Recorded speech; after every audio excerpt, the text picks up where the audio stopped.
when I talk to CIOs today, there's a lot of them that are still struggling with that 95% of their investment every year is still going towards the old, keeping it running and maintaining the old environment. Is that changing? And because if you're still spending 95% on the old, you don't have the money to invest in getting the digital foundation right. So is that changing? And what things are we seeing to change that? So I see a blend as I have conversations across the country with a lot of different CIOs and a lot of folks that run technology shops. It's definitely a blend. And I think it's a cultural phenomenon that people are still want to hold on to the past. They want to hold on to that application that they've had for so long. But, if you look at it on the flip side of the other side of the coin, the flip side is that nobody has the money from a healthcare perspective to go out and reinvest in brand new technologies, right? So the reimbursement rates, they're not what they thought they were going to be. You don't have deep pockets anymore. You're looking at shared risk through the care continuum.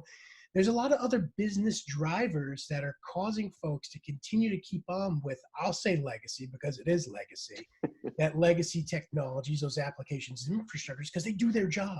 Right. So it's really tough to pry that application away from somebody when it does its job and it's actually bringing money back into the organization. So it's kind of a mixed bag where some folks are definitely well ahead of the curve and they want to use innovation to really drive how they're changing the dynamics and the shifting dynamics of patient care.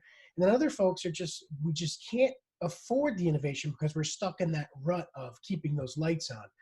So we try to always encourage folks to have a blended approach to it, right? You're not going to change exactly what you're doing overnight. This is going to take time.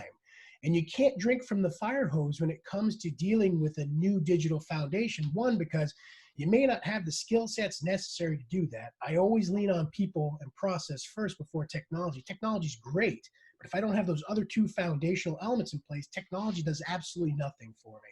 So changing overnight is not going to happen. So it's going to be a slower draw across this period of time as we look at how innovation is creeping into organizations. I think where the rubber's starting to meet the road, and I think where Clark hit the nail on the head perfectly, is that it's coming down from the top now because they see how important the changing consumer dynamic is in healthcare and how technology is really going to drive that. So we're having a much, much more deeper conversation about how we take organizations from where they were 10 years ago to start to think about 10 years in the future and laying out roadmaps for them.